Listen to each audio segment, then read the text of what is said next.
Good morning class, जय श्री राम। आज है 3 अप्रैल 2026 और आज हम पढ़ने वाले हैं 3 अप्रैल 2026 का करंट अफेयर। ध्यान रखना बेटा, ये क्लास आपके लिए बहुत ज्यादा इंपॉर्टेंट है, ये आपको ध्यान रखना है। इसमें जो क्वेश्चन है आपको एग्जाम में देखने को मिलेंगे, ये मेरा वादा है, ठीक है ना बेटा। ये क्वेश्चन आपको इस क्लास से देखने को मिलेंगे। आप किसी भी एग्जाम में बैठना, आपके लिए एग्जाम में क्वेश्चन देखने को मिलेंगे। इसमें पूरे आईएमपी क्वेश्चन है लगभग, है ना, तो मिस नहीं करना है। चलिए स्टार्ट करते हैं। तो पहला क्वेश्चन है, हाल ही में विश्व ऑटिज्म जागरूकता दिवस कब मनाया गया? विश्व ऑटिज्म जागरूकता दिवस कब मनाया गया? तो ये मनाया गया बेटा 2 अप्रैल को। कब मनाया गया? 2 अप्रैल को, है ना। ये विश्व ऑटिज्म जागरूकता दिवस है, ये कब मनाया गया? 2 अप्रैल को मनाया गया। इसे बेटा ध्यान रखना, क्या बोलते हैं? ऑटिज्म ऑटिज्म स्पेक्ट्रम बोलते हैं। क्या बोलते हैं? स्पेक्ट्रम बोलते हैं, है ना। ये बेटा एक प्रकार की बच्चों की बीमारी है ना। ये ऑटिज्म जो आपका है स्पेक्ट्रम, ये एक प्रकार की बच्चों की बीमारी है। ये बच्चों का एक विकार है। क्या है बेटा? एक विकार है, जिसे हम बोल सकते हैं मानसिक विकार। क्या बोल सकते हैं? मानसिक विकार बोल सकते हैं। ये आपको ध्यान रखना है। ये एक न्यूरोलॉजिकल बीमारी है बच्चों के लिए। जब बच्चा छोटा होता है तो उसमें यदि कोई न्यूरोलॉजिकल बीमारी मतलब बीमारी है उसको, या कोई मानसिक विकार है, तो इसमें जो पेरेंट्स हैं उनको जो है ना उसकी जानकारी नहीं हो पाती, क्योंकि उसके लक्षण जो है ना बेटा अलग अलग होते हैं, है ना। बच्चों के बात करने का तरीका, है ना, एक छोटी सी बात पे उसको जहब जाना, है ना। और जैसे कि मतलब बच्चा एक अजीब सी हरकत करना, तो देखा होगा आपने, ये बच्चों की एक मानसिक विकार होता है ना। तो उसी को जागरूक करने के लिए विश्व ऑटिज्म जागरूकता दिवस मनाया जाता है, ताकि जो पेरेंट्स हैं उनको जो है ना इससे जागरूक कर सकें, ताकि सही समय पर उसके लक्षण समझ पाए वो, और बच्चे की एक सही जो है इलाज की ओर जाए। इसीलिए जो है ना आपको संयुक्त महासभा ने बेटा, किसने?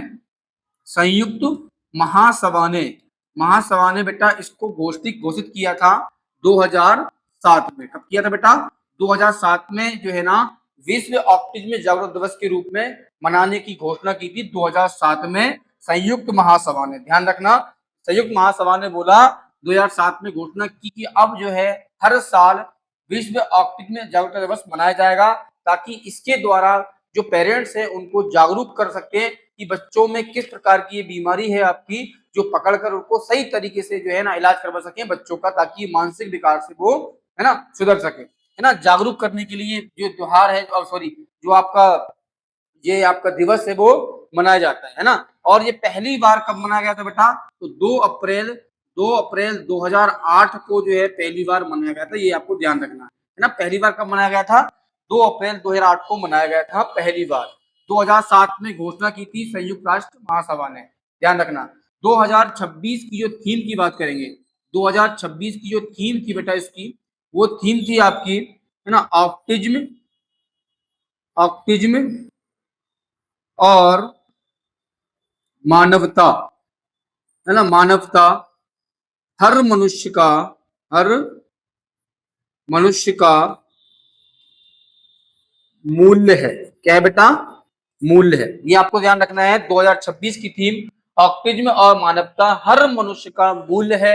ये पहली बार 2 अप्रैल 2008 को मनाया गया था। संयुक्त राष्ट्र महासभा ने इसकी घोषणा की थी 2007 में कि हर साल विश्व ऑटिज्म जागरूकता दिवस मनाया जाएगा, और इस साल 2 अप्रैल को ये मनाया गया, है ना। ये बच्चों की जो मानसिक विकार है उसके लिए पेरेंट्स को जागरूक करने के लिए दिवस मनाया जाता है, ताकि सही समय पर पेरेंट्स जान सकें कि बच्चे में मानसिक विकार आ रहा है, ताकि वो इलाज कर सके। ठीक है, चलिए नेक्स्ट क्वेश्चन देखते हैं। हाल ही में नासा ने कौन सा मिशन लॉन्च किया है? अभी बेटा ध्यान रखना, ये आप इस पर आईएमपी लगा लो बेटा, क्वेश्चन आ सकता है एग्जाम में, ये ध्यान रखना है। आईएमपी लगा लो। हाल ही में नासा ने कौन सा मिशन लॉन्च किया है? ये बेटा आईएमपी क्यों है? क्योंकि ध्यान रखना, नासा ने बेटा ये एक 1972 में, कब बेटा? 1972 में अपोलो मिशन भेजा था, है ना। अपोलो मिशन भेजा था, ध्यान रखना, अपोलो मिशन भेजा था, है ना। तो वो एक क्या था बेटा? एक मानव मिशन था। क्या था बेटा? मानव मिशन था, मतलब उसमें जो है ना मानव गया था, ठीक है ना। और ये भी उसके बाद बेटा ध्यान रखना, इसके बाद ये मिशन जो है ना आपका, ये मानव मिशन है, इसमें 4 लोग जो है ना आपके गए हैं, है ना, जो अभी नासा ने भेजा है। तो अपोलो 1972 में अपोलो मिशन गया था, जिस ये आपकी इसमें मानव गए था। उसके बाद 1972 से अब जो नासा ने भेजा है ये मिशन, इसमें मानव गए हैं 4। क्लियर है? उसके पहले जो है ना मानव नहीं गया बीच में, ठीक है ना, ये आपको ध्यान रखना। अपोलो 1972 में अपोलो मिशन गया था, उसमें मानव गया था, ये आपको ध्यान रखना है। उसके बाद नासा ने ये भेजा है, इसमें जो है मानव गए हैं, ठीक है बेटा, ध्यान रखना। अभी भेजा बेटा आर्टेमिशन, क्या बेटा, आर्टेमिस जो है आपका सेकंड, आर्टेमिस सेकंड जो है ना अभी नासा ने भेजा है, कहां पर, चंद्रमा के बाहरी क्षेत्र में घूमने के लिए, ताकि ये मिशन जो है ना चंद्रमा पर, है ना, मनुष्य की जो जीवन की संभावना को देख सके, कि वहां पर संभावना को जांच कर सके कि हो सकती है या नहीं हो सकती है ना बेटा, ध्यान रखना। आर्टेमिस जो आपका सेकंड गया है वो आपका मानव मिशन है, क्या है बेटा, मानव मिशन है, ध्यान रखना, है ना, मानव मिशन है। इसमें 4 लोग गए हैं 1972 के बाद, ये मिशन में पहली बार जो है ना आपके मानव गए हैं, ये आपको ध्यान रखना है। आर्टेमिस सेकंड गया हुआ है, ये चंद्रमा के बाहरी क्षेत्र में जो है ना आपका चलेगा, 10 दिन के आसपास चलेगा, और ये 10 दिन तक ये देखेगा कि मानव जो आपकी मानव जीवन की संभावना चंद्रमा पर है या नहीं है, इसकी जांच करेगा, ठीक है बेटा, ध्यान रखना। और आर्टेमिस जो आपका फर्स्ट था, है ना बेटा, ये 2022 में लॉन्च किया था नासा ने, ये आपको ध्यान रखना।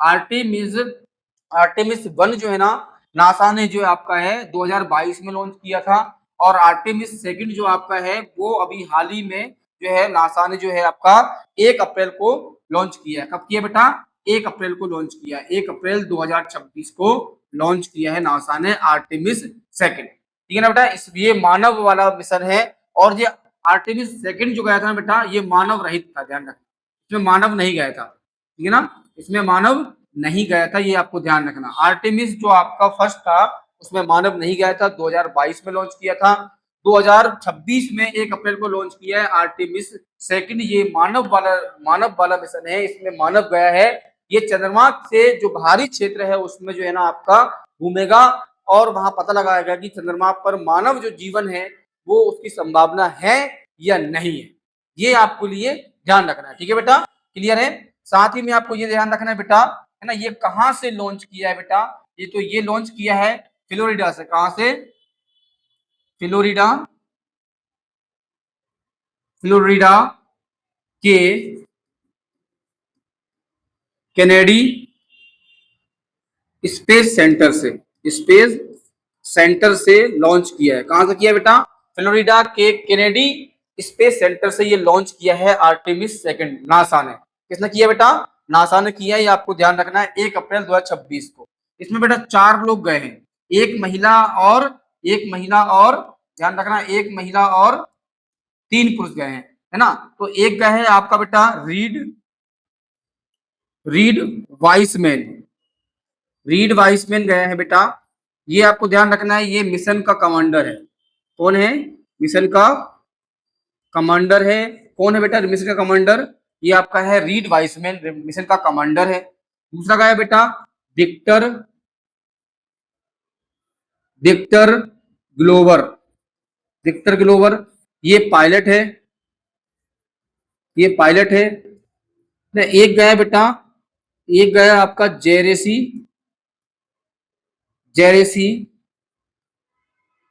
हैंसेन, और एक गया बेटा आपका क्रिस्टीना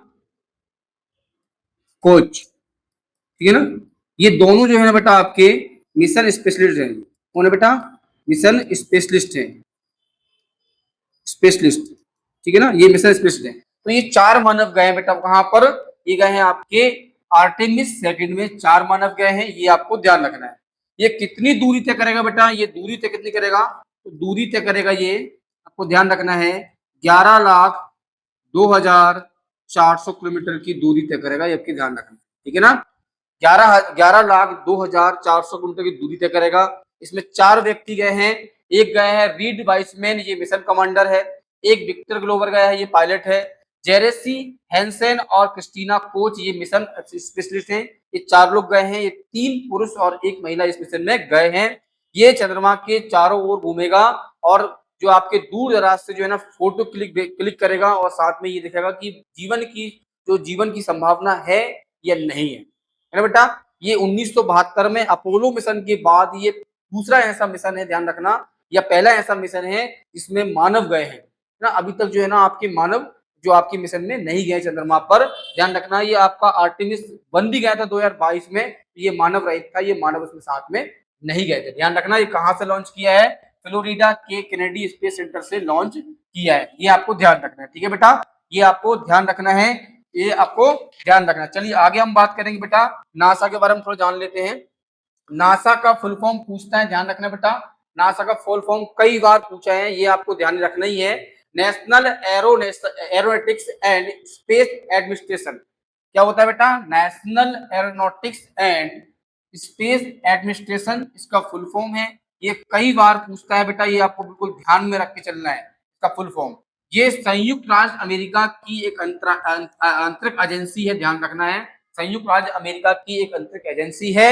इसकी स्थापना 1958 में हुई थी, ये कई बार क्वेश्चन पूछा है ना, इसकी स्थापना 1958 में हुई थी। इसका मुख्यालय भी पूछता है, वाशिंगटन डीसी में इसका मुख्यालय है, ये आपको ध्यान रखना है। स्थापना 1958, स्थापना 1958, मुख्यालय वाशिंगटन डीसी। इसका full name national aeronautics and space administration, इसका फुल फॉर्म है। ये संयुक्त राज्य अमेरिका की अंतरिक्ष एजेंसी है। चलिए नेक्स्ट क्वेश्चन देखते हैं। हाल ही में directorate general of civil aviation, है ना, डीजीसीए के डायरेक्टर जनरल किसे नियुक्त किया गया है? अभी हाल ही में बेटा डायरेक्टरेट जनरल ऑफ एविएशन जो आपका डीजीसीए है ना बेटा, ये इसका जो है ना अभी हाल ही में डायरेक्टर जनरल है ना, ये नियुक्त किया है, वो किसको किया है? सबसे पहले तो आपको ये जानना बेटा, डीजीसीए जो आपका होता है वो भारत में नागरिक उड्डयन जो आपका एक रेगुलेटेड जो है ना आपका, उसको पूरा जो है ना आपका सर्वोच्च वैधानिक निकाय है, ये आपको ध्यान रखना है। डीजीसीए जो आपका है वो भारत में नागरिक उड्डयन को रेगुलेट करने वाला एक वैधानिक निकाय है, ये आपको ध्यान रखना है। इसका फुल फॉर्म है directorate general of civil aviation, है ना। इसके डायरेक्टर जनरल किसे नियुक्त किया गया है बेटा? तो ये किया गया है आपके लिए वीर विक्रम यादव को, है ना। इसका आंसर क्या है? वीर विक्रम यादव को अभी हाल ही में डीजीसीए जो है इसके डायरेक्टर नियुक्त किए हैं। ये बेटा ध्यान रखना, इंपॉर्टेंट है ना। इसके डायरेक्टर जनरल किसको बनाया है? वीर विक्रम यादव को बनाया है, ये आपको ध्यान रखना। एक किसका स्थान लेंगे बेटा? तो ये स्थान लेंगे, ये आपको ध्यान रखना, मैंने आपको ऑप्शन में दे दिया है, स्थान लेंगे फैज अहमद किदवई का, है ना। फैज अहमद किदवई का ये स्थान लेंगे, ये आपको ध्यान रखना है। वीर विक्रम यादव, वीर विक्रम यादव जो है ना अभी हाल ही में डीजीसीए के डायरेक्टर जनरल नियुक्त किए गए हैं और इन्होंने स्थान लिया है फैज अहमद किदवई का। किसका? फैज अहमद किदवई का स्थान लिया है। और फैज अहमद किदवई ने बेटा कौन सा स्थान मिला है? तो इनको मिला है बेटा कार्मिक एवं शिक्षा विभाग। क्या मिल गया बेटा उनको? शिक्षा विभाग के अतिरिक्त सचिव बन गए ये। क्या बन गया बेटा? अतिरिक्त सचिव बन गए ये, ठीक है ना। इनको कौन सा पद मिल गया बेटा? कार्मिक एवं शिक्षा विभाग के अतिरिक्त सचिव बन गए हैं कौन? फैज अहमद किदवई। पहले कौन थे? डीजीसीए के डायरेक्टर जनरल थे, है ना। इनके जो आपका डीजीसीए के डायरेक्टर जनरल आप कौन बन गए हैं? वीर विक्रम सिंह बन गए हैं, है ना। और अब फैज अहमद किदवई कौन बन गए हैं? कार्मिक एवं शिक्षा विभाग के अतिरिक्त सचिव बन गए हैं, ये आपको ध्यान रखना है, ठीक है बेटा। वही हम बात करेंगे बेटा ज्ञानेंद्र डी त्रिपाठी को भी बेटा एक विभाग दिया गया है, कौन सा बेटा? कृषि अनुसंधान अनुसंधान कृषि अनुसंधान कृषि अनुसंधान एवं शिक्षा विभाग के ये बेटा अतिरिक्त सचिव बने हैं। कौन बने हैं बेटा? अतिरिक्त सचिव बने हैं, ये आपको ध्यान रखना है, सचिव बने। क्लियर है? तो ये आपको ध्यान रखना है। अभी हाल ही में ये नई नियुक्ति है बेटा, ध्यान रखना। हाल ही में directorate general of civil aviation मतलब डीजीसीए के डायरेक्टर जनरल बने हैं वीर विक्रम यादव। कौन बने हैं? वीर विक्रम यादव। वीर विक्रम यादव ने किसका स्थान लिया है? फैज अहमद किदवई का स्थान लिया है। और फैज अहमद किदवई को क्या बना दिया बेटा? कार्मिक एवं शिक्षा विभाग के अतिरिक्त सचिव बना दिए हैं।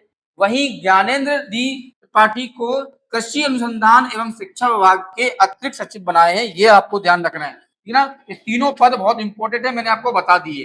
क्लियर है? चलिए आगे बढ़ते हैं बेटा। आगे क्वेश्चन आपका है, नेक्स्ट क्वेश्चन है, हाल ही में इंडियन नेवी को कौन सा पनडुब्बी रोधी सैलो वाटर क्रॉप सौंपा है? अभी हाल ही में इंडियन नेवी को कौन सा पनडुब्बी रोधी सैलो वाटर क्रॉप जो आपका सौंपा है, ये आपको ध्यान रखना है।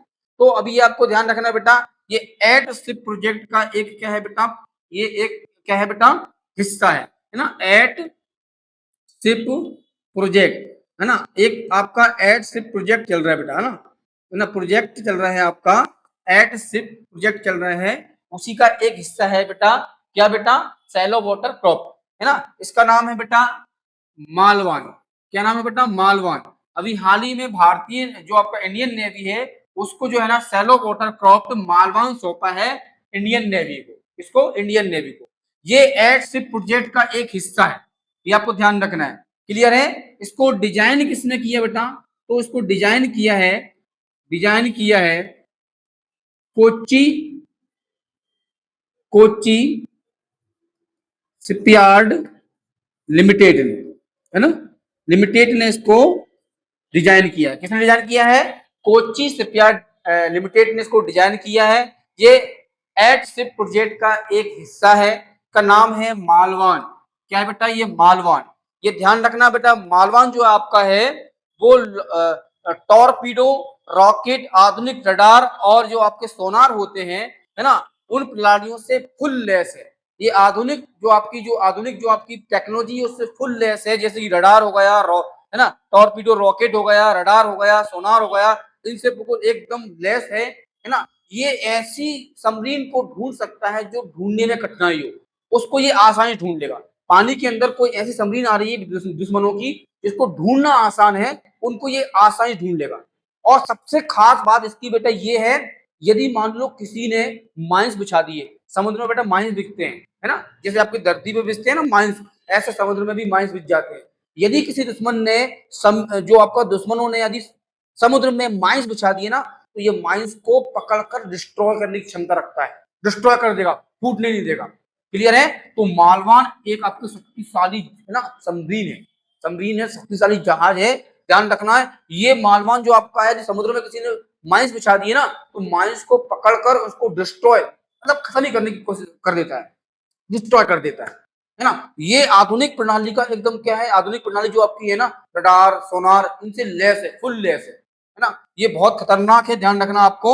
ये वाटर क्रॉप बेटा आईएनएस मालवान का एक क्या हिस्सा है, जो 1983 तक भारतीय 2003 तक भारतीय जो सेना है ना उसमें शामिल था, उसी का एक हिस्सा है मालवान। ये आईएनएस मालवान का ही एक हिस्सा है जो 2003 तक भारतीय सेना में रहा था, ये आपको ध्यान रखना है। सबसे अच्छी बात तो बेटा ये स्वदेशी है। क्या है बेटा?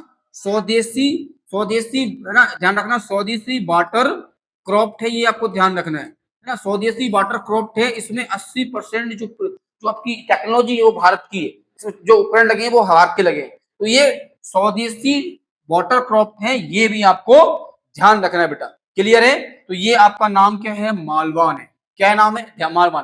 ध्यान रखना, हाल ही में इंडियन नेवी को कौन सा पनडुब्बी रोधी सैलो वाटर क्रॉप सौंपा है? तो मालवान सौंपा है।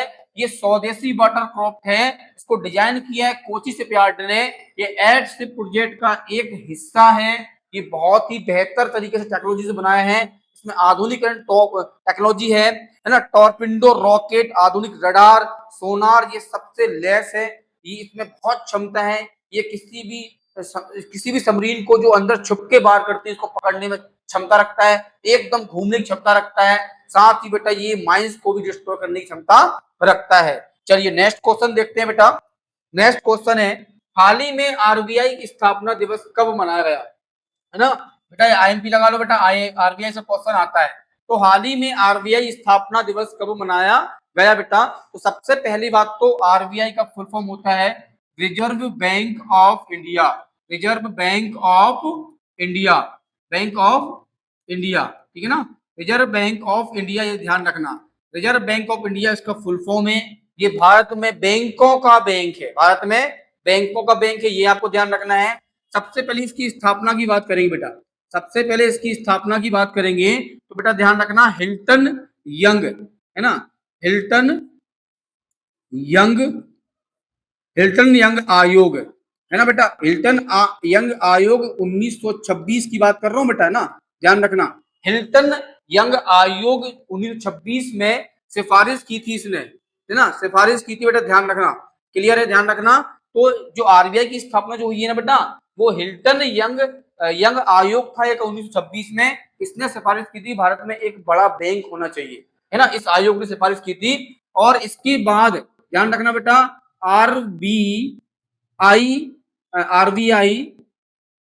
अधिनियम आया। क्या है बेटा? आरबीआई अधिनियम आया 1934 में। आरबीआई अधिनियम आया 1934 में। इस अधिनियम के तहत 1 अप्रैल, कब बेटा? 1 अप्रैल 1935 को आरबीआई की स्थापना की गई। क्लियर है, ध्यान रखना। आरबीआई अधिनियम 1934 के तहत 1 अप्रैल 1935 को आरबीआई बैंक की स्थापना की और इसका मुख्यालय बना दिया कोलकाता। क्या बना दिया बेटा? कोलकाता बना दिया। ठीक है ना। मुख्यालय क्या बनाया बेटा? कोलकाता बनाया। ध्यान रखना, मुख्यालय क्या बनाया? कोलकाता। लेकिन कोलकाता जमा नहीं बाद में, है ना। फिर बाद में बेटा ध्यान रखना, मुंबई बनाया। क्या बनाया? मुंबई बनाया 1937 में। कब बनाया? 1937 में उसको मुंबई में स्थानांतरित कर दिया, है ना। अभी तक ये मुंबई में ही है, लेकिन जब स्टार्टिंग में इसकी स्थापना हुई थी, जब ये कोलकाता में था, है ना। ध्यान रखना बेटा, गलती से में सुन लेना, कोलकाता लगा के जाओ। कोलकाता पहले था, 1937 से पहले था, जब स्टार्टिंग में स्थापना हुई थी। लेकिन 1937 को मुख्यालय कहां कर दिया? मुंबई कर दिया। अभी भी मुंबई में ही है, ध्यान रखना। क्लियर है, अभी भी मुंबई में। इसके पहले गवर्नर की बात करेंगे बेटा, क्वेश्चन पूछता है, ध्यान रखना। पहले गवर्नर कौन बने थे? पहले गवर्नर कौन बने थे बेटा? तो सर ऑसबॉर्न स्मिथ। पहले गवर्नर कौन थे बेटा? Sir Osborne Smith. पहले गवर्नर सर ऑसबॉर्न स्मिथ बने थे, ध्यान रखना, 1935 में, है ना। पहले भारतीय की बात करें, पहले भारतीय गवर्नर की बात करेंगे। पहले भारतीय गवर्नर कौन बने थे बेटा? तो ये बने थे आपके sir C D Deshmukh. Sir C D Deshmukh कौन थे बेटा? है ना, सर सी डी देशमुख पहले भारतीय व्यक्ति थे जो आरबीआई गवर्नर बने थे। लेकिन पहले कौन बने थे? सर ऑसबॉर्न स्मिथ, जब अंग्रेजों का शासन था। और पहले भारतीय बने थे sir C D Deshmukh. Clear है, ये आपको ध्यान रखना है। वही हम बात करेंगे बेटा वर्तमान में, इसके वर्तमान में कौन है? तो वर्तमान में कौन है बेटा? ध्यान रखना, वर्तमान में है आपके संजय मल्होत्रा। कौन है? संजय मल्होत्रा है। वर्तमान में आरबीआई के गवर्नर है संजय मल्होत्रा। ये 26वें नंबर के गवर्नर है, ध्यान रखना, नंबरिंग भी पूछ लेता है। तो वर्तमान में संजय मल्होत्रा हैं, ये 26वें नंबर के 26वें नंबर के हैं, ध्यान रखना है ना। इन्होंने किसका स्थान लिया? शक्तिकांत दास का स्थान लिया, है ना। शक्तिकांत दास का इन्होंने स्थान लिया, ध्यान रखना, है ना। आपके आरबीआई में बेटा एक गवर्नर होता है और 4, है ना, आपके कौन होते हैं बेटा? डिप्टी गवर्नर होते हैं। 4 डिप्टी गवर्नर होते हैं, एक गवर्नर होता है। तो ये आरबीआई के बारे में थोड़ी जानकारी है, ध्यान रखना। तो आरबीआई दिवस कब मनाया जाएगा? 1 अप्रैल को मनाया जाएगा। इसका आंसर क्या है? 1 अप्रैल। ध्यान रखना बेटा, 1 अप्रैल को इसकी स्थापना दिवस मनाया जाता है हर साल। तो हाल ही में आरबीआई दिवस मनाया गया 1 अप्रैल को। क्यों मनाया गया है? क्योंकि 1 अप्रैल 1935 को आरबीआई बैंक की स्थापना हुई थी। और इसका बेटा अधिनियम कौन सा था? तो अधिनियम था आरबीआई अधिनियम 1934, है ना। और 1926 में हिल्टन यंग आयोग ने इसकी सिफारिश की थी। इसके बाद जो है ना काम चालू हुआ था, है ना, ध्यान रखना। पहले इसका मुख्यालय कोलकाता बनाया था, लेकिन 1937 में इसका मुख्यालय मुंबई बना दिया। वर्तमान अभी भी है। पहले अध्यक्ष थे इसके गवर्नर जनरल थे सर ऑसबॉर्न स्मिथ थे, और पहले भारतीय थे सर सी डी देशमुख। वर्तमान में संजय मल्होत्रा है। शक्तिकांत दास का इन्होंने स्थान लिया है, ये आपको ध्यान रखना है, बहुत इंपोर्टेंट है बेटा, ध्यान रखना। चलिए नेक्स्ट क्वेश्चन देखते हैं। नेक्स्ट क्वेश्चन है, इतिहास की 16वीं और आजादी के बाद 8वीं जनगणना का पहला फेज कब शुरू हुआ? है ना, इतिहास की 16वीं, नंबरिंग याद करना बेटा, 16वीं और आजादी के बाद 8वीं जनगणना का पहला फेज कब शुरू हुआ? है ना बेटा, ध्यान रखना है। साथ ही में आपको ध्यान रखना है बेटा, ये है ना पहली डिजिटल जनगणना है, ठीक है ना, जनगणना है, आपको ये भी याद रखना है ना। क्वेश्चन कैसे ही पूछ सकता है, इतिहास की कौन से नंबर की? 16वें नंबर की। आजादी के बाद कौन से नंबर की? 8वें नंबर की। और पहली डिजिटल जनगणना का जो पहला फेज है जो कब से शुरू हुआ बेटा? तो ये हुआ 1 अप्रैल से। कब से शुरू हुआ बेटा? 1 अप्रैल से शुरू हुआ, ये आपको ध्यान रखना है। क्लियर है, पहली डिजिटल है, आपको ये ध्यान रखना है। ये पहला फेज चलेगा बेटा 1 अप्रैल से लेकर 30 सितंबर तक। कब चलेगा बेटा? 30 सितंबर तक ये पहला फेज चलेगा, ये आपको ध्यान रखना है। 1 अप्रैल से स्टार्ट होगा, है ना, और 30 सितंबर 2026 तक ये आपका पहला फेज चलेगा, ये आपको ध्यान रखना है ना। जनगणना का ये पहली डिजिटल जनगणना होगी भारत के अंदर, और आजादी के बाद 8वीं जनगणना होगी, और 16वीं जनगणना ये आपके इतिहास की अभी तक की है। ध्यान रखना है आपके लिए। इस जनगणना में बेटा ध्यान रखना, इस जनगणना में आपका जो है सेल्फ क्या, सेल्फ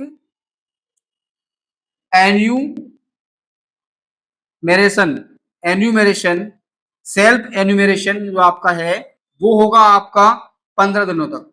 कितने दिनों तक बेटा?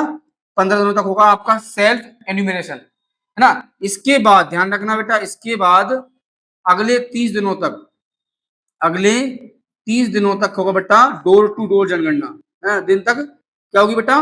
डोर टू डोर जनगणना होगी, है ना।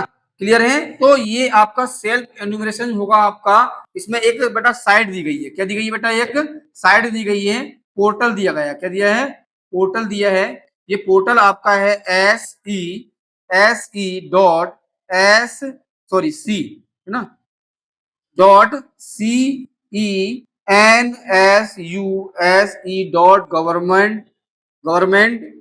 गवर्नमेंट.इन ये पोर्टल है ना। इस पर जो आप अपने फोन नंबर से आप जो है ना, आपका फोन नंबर से इसको आप जो लॉगिन करेंगे, ओटीपी आएगा, दर्ज करने के बाद आपसे 33 क्वेश्चन पूछे जाएंगे, है ना। 33 क्वेश्चन पूछे जाएंगे, उनका सही जवाब, और हाउस के मामले में पूछे जाएंगे ना। 33 क्वेश्चन के आपको सही जवाब देना है, और इसे बोलेंगे सेल्फ एन्यूमरेशन, है ना। ये पहला सेल्फ मतलब आप खुद से भी अपनी जनगणना में भाग ले सकते हो, अपने हाउस के बारे में बता सकते हो, है ना। ये आपका पहला फेज जो होगा बेटा, आपको ध्यान रखना है हाउस सेटिंग का होगा। किसका होगा? हाउस सेटिंग का होगा, ध्यान रखना। पहला फेज हाउस सेटिंग का होगा, आपके हाउस टेस्ट मतलब हाउस के बारे में बताना होगा। सेल्फ एन्यूमरेशन के मामले में ये पोर्टल है SECENSUSE.government.in।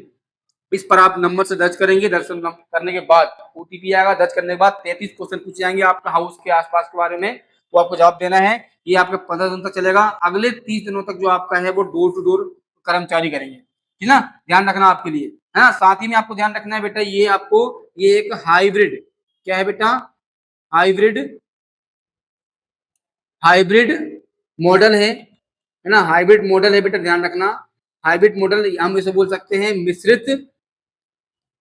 मिश्रित प्रणाली, क्योंकि इसमें क्या है बेटा, सरकार के कर्मचारी भी आपको डोर टू डोर जाकर आपके वो काम करेंगे, है ना, जनगणना करेंगे, और आप खुद भी कर सकते हो, है ना। ये आपका सेल्फ एन्यूमरेशन के द्वारा सेल्फ भी कर सकते हो, इसलिए मिश्रित प्रणाली बोल सकते हैं, हाइब्रिड मॉडल। ठीक है बेटा, ध्यान रखना आपके लिए। क्लियर है? ये आपके लिए ध्यान रखना है। साथ ही में ध्यान रखना बेटा, ये हाउस लिस्टिंग, इससे पहला जो फेज है वो हाउस लिस्टिंग का है। जनगणना इसमें नहीं होगी, जनगणना सिर्फ घरों की होगी, हाउस लिस्टिंग होगी पहले फेज में। 1 अप्रैल से लेकर 30 सितंबर तक ये आपकी हाउस लिस्टिंग होगी। क्लियर है ना? House listing. फिर दूसरा फेज की बात करेंगे बेटा, दूसरा फेज जो आपका आने वाला है, दूसरा फेज आपका जो आएगा, दूसरा फेज आएगा आपका, दूसरा फेज आने वाला है आपका फरवरी 2027 से। फरवरी 2027 से इसका दूसरा फेज आएगा। इसमें होगी मेन जनगणना, लिंगानुपात, घनत्व, शिक्षा, सबसे ज्यादा जनसंख्या इसमें क्या है, ये सब जो है ना आपकी दूसरे फेज में होने वाली है। फरवरी 2027 से स्टार्ट होगी, ध्यान रखना है। और ये आपको ध्यान रखना है, ये पहली आजादी के बाद पहली जातिगत जनगणना होने वाली है। जातिगत मतलब क्या होता है बेटा? जातियों का भी इसमें वर्णन होगा, है ना। ये ध्यान रखना है। 2026 में जो है ना आपकी आजादी के बाद पहली, है ना, ध्यान रखना। आजादी के बाद पहली जातिगत जनगणना होगी, है ना। इससे पहले जो है ना होती बेटा 1931 में जो जनगणना हुई थी वो जातिगत थी, ठीक है ना। 1931 में जो जनगणना हुई थी वो जातिगत थी, ये आपको ध्यान रखना है, ठीक है ना। 1931 में जो जनगणना हुई थी वो जातिगत हुई थी, और आजादी के बाद पहली बार जातिगत जनगणना होने वाली है 2026 में, ये आपको ध्यान रखना है। क्लियर है? आपको ध्यान रखना है। और जो पोर्टल से जो आपका जो है ना स्वयं जो सेल्फ आप इंक्वायरी दोगे गवर्नमेंट को बेटा, वो 16 भाषाओं में दे सकते हैं, ऐसा जो है पोर्टल बनाया गया है, ये आपको ध्यान रखना है। ठीक है, चलिए नेक्स्ट क्वेश्चन देखते हैं। नेक्स्ट क्वेश्चन है, हाल ही में भारतीय मूल की महिला अमेरिका के श्रम विभाग यानी लेबर डिपार्टमेंट की चीफ इंफॉर्मेशन ऑफिसर कौन नियुक्त की गई है? अभी हाल ही में बेटा भारतीय मूल की महिला जो अमेरिका के श्रम विभाग में यानी लेबर डिपार्टमेंट में चीफ इंफॉर्मेशन ऑफिसर के पद पर नियुक्त हुई है, उनका नाम है बेटा मंगला कुप्पा। नाम क्या है? मंगला कुप्पा, है ना। मंगला कुप्पा जो महिला है बेटा, महिला जो आपकी महिला है मंगला कुप्पा, ये अभी हाल ही में यह अमेरिका के श्रम विभाग की चीफ इंफॉर्मेशन ऑफिसर बनी है, ये आपको ध्यान रखना है। चलिए नेक्स्ट क्वेश्चन देखते हैं। हाल ही में किस राज्य ने दूर दराज के इलाकों में हाई स्पीड के लिए हाई स्पीड इंटरनेट के लिए, है ना, स्टारलिंक इंडिया के साथ में साझेदारी की है? अभी हाल ही में ऐसा कौन सा राज्य है जिसमें जो गांव क्षेत्र में है, दूर दराज में जो इलाके हैं, है ना, गांव क्षेत्र में एक हाई स्पीड का इंटरनेट मिले, इसलिए जो आपका है स्टार लिंक इंडिया से साझेदारी की है, उस राज्य का नाम है बेटा मेघालय। मेघालय राज्य ने अभी हाल ही में स्टार लिंक इंडिया से साझेदारी की है, और इस साझेदारी में क्या है बेटा कि वो एक जो है ना, एक साझेदारी इस प्रकार है कि वो गांव के दूर दराज क्षेत्रों में हाई स्पीड डाटा इंटरनेट पहुंचाने के लिए ये साझेदारी की है, ये आपको ध्यान रखना है। ठीक है, चलिए नेक्स्ट क्वेश्चन है। हाल ही में लेफ्टिनेंट जनरल के पद की जिम्मेदारी किसने संभाली?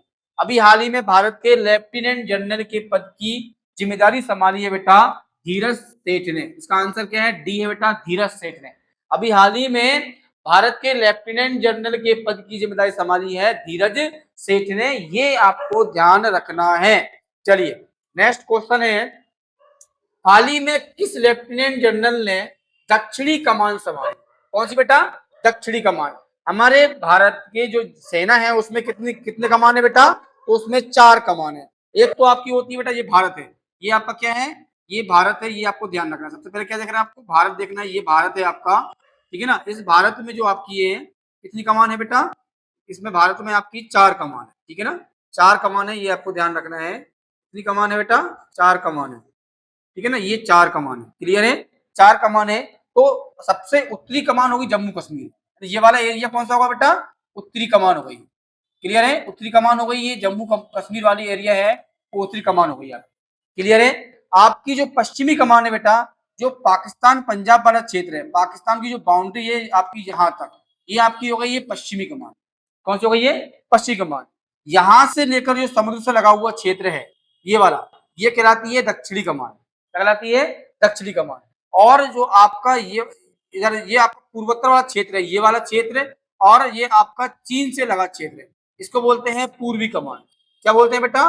पूर्वी कमान। ये आपको ध्यान रखना, क्या बोलते हैं? पूर्वी कमान। क्लियर है? तो भारत की 4 कमान है, तो दक्षिणी कमान की संभाल, मतलब ये वाले क्षेत्र की जो कमान है, इसको किसने संभाला है बेटा? तो संभाला है संदीप जैन ने। किसने? संदीप जैन ने। अभी हाल ही में आपको ध्यान रखना है, संदीप जैन ने दक्षिणी कमान संभाली है, ये आपको क्लियर होना चाहिए। दक्षिणी कमान मतलब गुजरात जो समुद्र से लगा है वहां से लेकर यहाँ तक का जो पूरा भाग है आपका, कौन सा वाला भाग बेटा? ये वाला भाग, ठीक है ना, ये वाला भाग जो पानी से लगा हुआ है, ये वाला भाग वो दक्षिणी कमान में आता है। और इस कमान के जनरल लेफ्टिनेंट जनरल बने हैं आपके संदीप जैन। क्लियर है? संदीप जैन बने हैं। वही हम बात करेंगे बेटा, वही हम बात करेंगे पश्चिमी कमान के। पश्चिमी कमान के बने हैं बेटा, तो पश्चिमी कमान के बने हैं आपके पुष्पेंद्र पाल। कौन बने हैं? पुष्पेंद्र पाल जो है आपके, वो पश्चिमी कमान के बने हैं। किसके बने हैं बेटा? पश्चिमी कमान के बने हैं पुष्पेंद्र पाल, है ना। पश्चिमी कमान के बने हैं आपके पुष्पेंद्र पाल सिंह, है ना, पाल सिंह बने थे ना। किसके बने बेटा? पश्चिमी। आपको यह ध्यान रखना है, पश्चिमी कमान। पश्चिमी कमान के बने हैं, पश्चिमी कमान के बने हैं पुष्पेंद्र पाल सिंह। ये पश्चिमी कमान के हो गए, ये पश्चिमी कमान को है पुष्पेंद्र पाल सिंह। पश्चिमी कमान क्या है बेटा? पंजाब वाला क्षेत्र और जो पाकिस्तान से लगा क्षेत्र, जो बाउंड्री है आपकी ये वाली, है ना, पंजाब वाला क्षेत्र और ये पाकिस्तान वाली बाउंड्री जो लगी है आपकी, ये वाली बाउंड्री, ये आपकी पश्चिमी कमान होती है। इसके कमांडर कौन बने बेटा? पुष्पेंद्र पाल सिंह बने हैं। कौन बने? पुष्पेंद्र पाल सिंह बने हैं पश्चिमी कमान के। दक्षिणी के बने हैं बेटा संदीप जैन, ये वाला क्षेत्र के संदीप जैन बने हैं। वहीं हम बात करेंगे बेटा पूर्वी कमान के। पूर्वी कमान के बने हैं बेटा BMB कृष्णन। BMB कृष्णन बने हैं आपके पूर्वी कमान के। पूर्वी कमान कौन सा होता है बेटा? ये वाला भाग, ये पूर्वी कमान होता है, ये वाला भाग। साथ ही में जो चीन से लगी सीमा है वो भी पूर्वी कमान में आता है, तो उसके बने हैं बेटा BMB कृष्णन। ये पूर्वी कमान के बने हैं, ये पूर्वी कमान के बने हैं, ध्यान रखना। क्लियर है? पूर्वी कमान के बने हैं BMB कृष्णन, लेफ्टिनेंट जनरल बने हैं पूर्वी कमान के, और पुष्पेंद्र पाल जी बने पश्चिमी कमान के, दक्षिणी कमान के बने हैं आपके संदीप जैन। ये तीनों आपको याद रखना है बेटा, ये मैंने आपको समझा दिया है मैप में। क्लियर है?